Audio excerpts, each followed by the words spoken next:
Hi, this is Stacy Smith, and I am just going to talk to you today about using the Chrome browser, signing in and setting it up, and some of the reasons why it may help you in your classroom.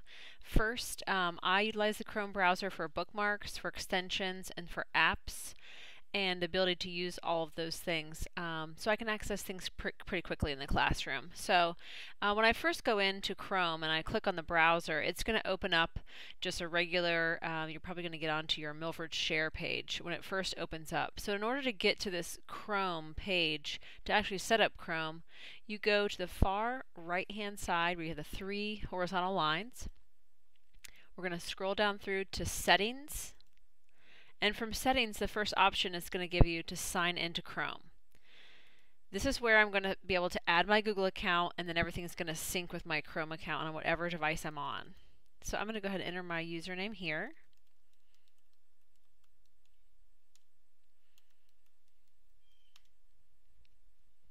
By signing in, you'll start to see the first thing is a question to link the Chrome data on your account, and this will enable your settings to come through for bookmarks, extensions, and apps, etc. So you do want to link the data. From there, you'll see my bookmarks start to show up. They're now telling me I am now signed into Chrome. In the upper right hand corner, it has my first name, and my picture shows up if you have loaded your picture. I can close out of the Settings tab now, and then I can open up one of the bookmarks that I already have saved. So on this one, I'm going to go ahead and open up my drive. As you notice across the top toolbar here, my bookmarks bar is showing up here. And within the bookmark bar, I have added a variety of folders to keep everything that I want to be able to get to. So if I want to go to one of my accounts, I can drop this down and see all the accounts that I want to be able to access. Under Milford, I also have frequent sites I visit and things I use, so I have those contained in a folder as well. I bookmark my email and my Google Drive since I'm on it so much. And then you'll also notice in the far left side you'll have your apps, and that will show you all the apps you have installed on your account. The Google App Store is open to all Milford employees, all Milford staff with a Google ID, and you should not be blocked from any of the major apps that are available in the App Store. So feel free to use any of those and try them out. If there's any you feel like that would be good for students to have on their own accounts, we can talk about that. I have a form you can submit and say, I would like to add an app for my students. Here's why, and here's how it kind of fits with what I'm doing in the curriculum. So as you've noticed everything kind of populating, now it says Stacy Milford because I do have my own personal account, and this is my Milford account here. You see my bookmarks that are located across the bookmarks bar, and now you see my extensions that have kind of loaded and populated through here. So all reasons why I want to use the Chrome browser. First, let's talk about bookmarks. And those, again, you use these three horizontal lines. They sometimes call it the hamburger.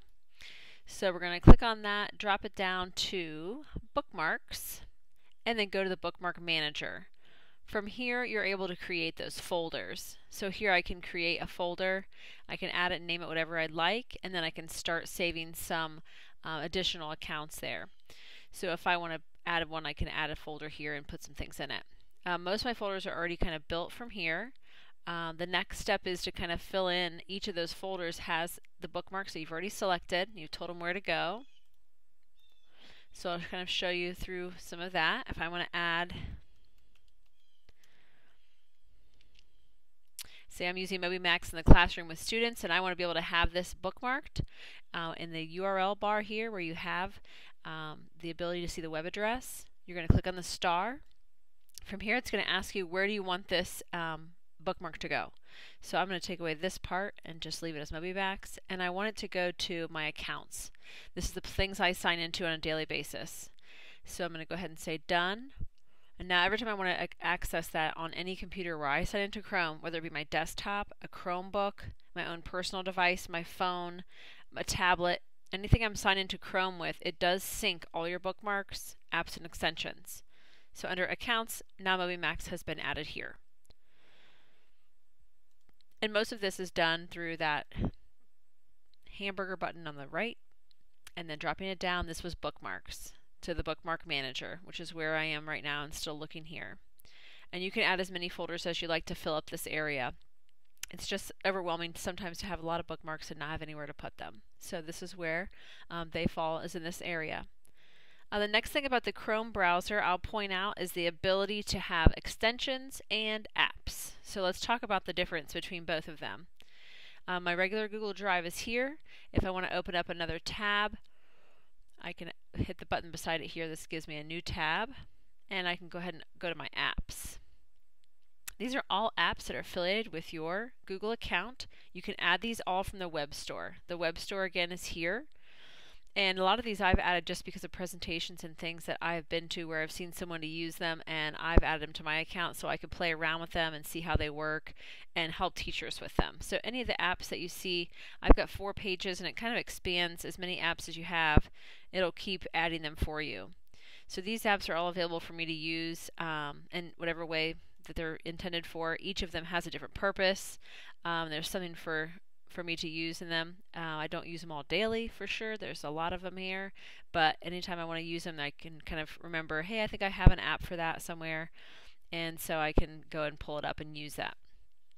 When you click on the web store, you're going to open up and see a variety of places to add apps. And one of them up here is searching the store, is looking for, if you know there's a certain one you really want, you can look here. If I want to scroll down to where it says for.milfordschools.org, if you click here, it'll give you a variety of ones that I've kind of set for you to look at and consider using with you or your students, and I can add to this as we work through. You'll see the apps are the larger ones across the top, and at the bottom are extensions that kind of look like a puzzle piece that kind of fits here, and these all are an extension of your browser, all of Chrome. So these extensions are all up here as well. If you want to search for some, you can search the App Store here. You can look for apps this location and extensions here. Let's go back here. When you're at the apps area, you can drop down categories and go from here, and education is one of the categories. So if you want to take a look at some academic resources, teacher administration tools, foreign language, or family, those are all here, and you can kind of look through to see if there might be any that might fit your needs. So there's a lot of them. Some of them I'm sure you've heard of. There is a Schoology app. You can use this, or you can go to our bookmark website. It's fine too. But there's a lot of apps here you might want to consider taking a look at.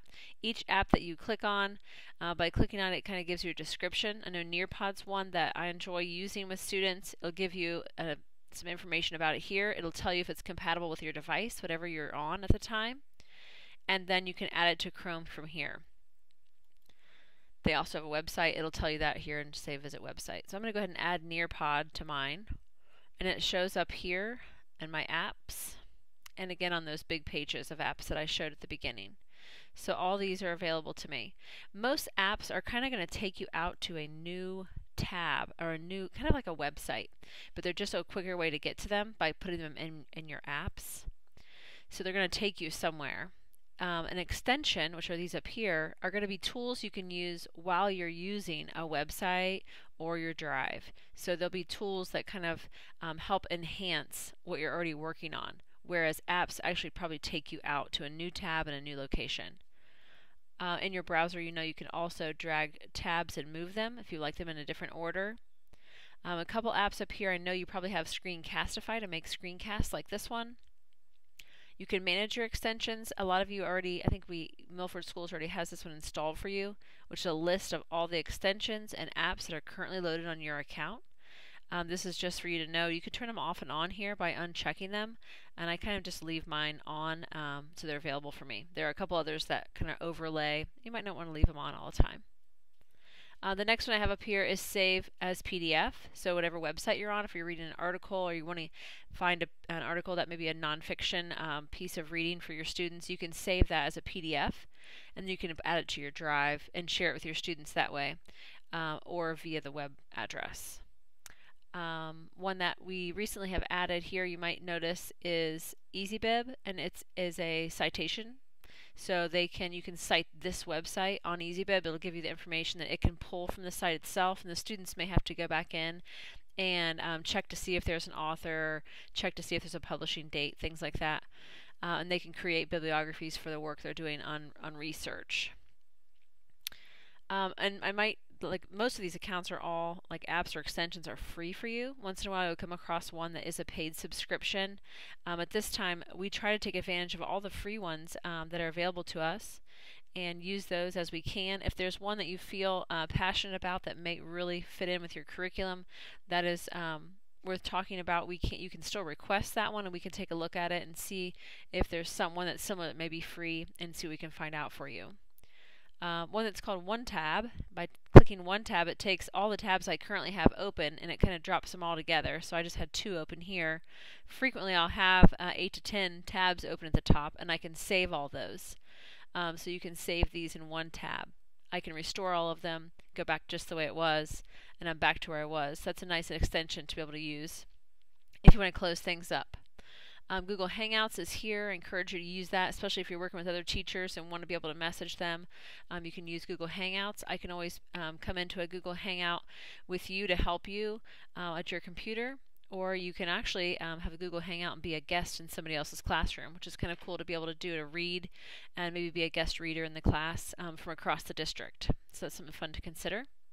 The next one you'll see across here is converting text to speech. And you'll highlight text on a website, and then it will read it back to you. So you'll see it pops up as iSpeech.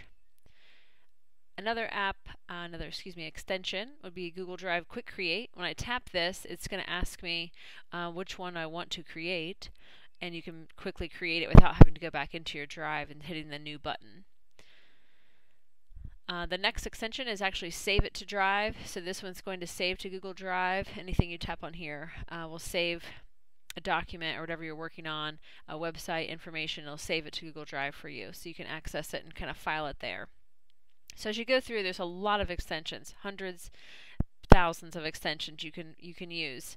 I'll try to recommend some more on the milfordschools.org apps. If you click on Web Store again, those are located right here for milfordschools.org, and I'll try to add to this so you can see some others that you might want to consider.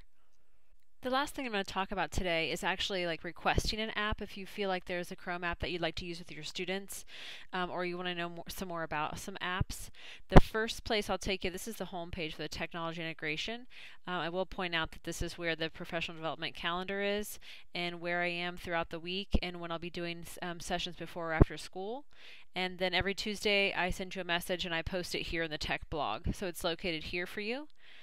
I'm going to take you first to the Chromebooks page, and on here it says click the image above to request Chrome apps for use with students. So if you click on this icon, it will take you out to a request form where you can actually request an app to be used. So it's important to put your name and the building you are teaching in, and then fill out this information that's down below. And then I have this set to send me a notification if someone requests an app, so I can go through and add it, or talk to you about some options if it's not something that's maybe I already have something that we can use. So this is a place where you go to request those. Again, that's on the Chromebooks page. All the apps I talked about today and a lot more are mentioned here in this presentation on Chrome's apps and extensions. If you want to look through some of those, I continue to try to update them. Here are a lot of resources about Chromebooks and about Chrome, the browser. Here's information about an actual Chromebook on this side. So if you want to know more about apps and extensions, you can come here. Okay, this is going to wrap it up for this time, but this is mostly just about the Chrome browser, and just try to kind of motivate you to kind of use it in the classroom and get comfortable with everything that it has to offer. It's the best thing that I can offer you to help you get comfortable with it, so we can help our students get comfortable with it in any Chromebook or Chromebox devices that are in the district. All right, thanks for watching.